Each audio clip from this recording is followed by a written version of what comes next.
গেল ৯ অক্টোবর রাতে রাজধানীর মালিবাগে ফরচুন শপিং মলে দুর্ধর্ষ চুরির ঘটনায় বিপুল পরিমাণ স্বর্ণালঙ্কার সহ ৪ জনকে গ্রেপ্তার করেছে ডিবি।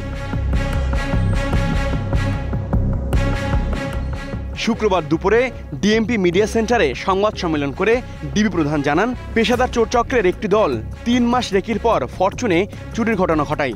চুরির পর আসামিরা চট্টগ্রাম, ফরিদপুর ও বরিশালে পালিয়ে যায়। এই গ্রুপের ৪ জনকে গ্রেপ্তার করে ডিবি পুলিশ।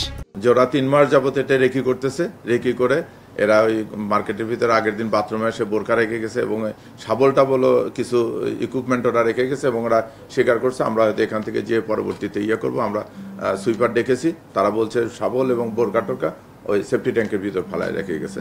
এটা আমরা প্রাথমিকভাবে নিশ্চিত হয়েছি। আমরা এরপরে অপারেশন কন্টিনিউ করি।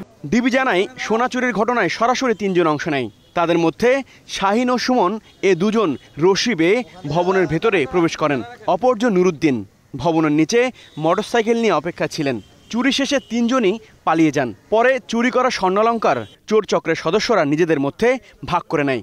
আমরা এখন পর্যন্ত দেখতেছি যে তারা এই কাজগুলো করে অন্য সময় স্বাভাবিক জীবনযাপন। আপনারা দেখলেন যে খরবানে সে ওই এলাকায় সবাই জানে যে সে কৃষিকাজ করে, তার মানে তারা গরু খাম আছে, কৃষিকাজ করে।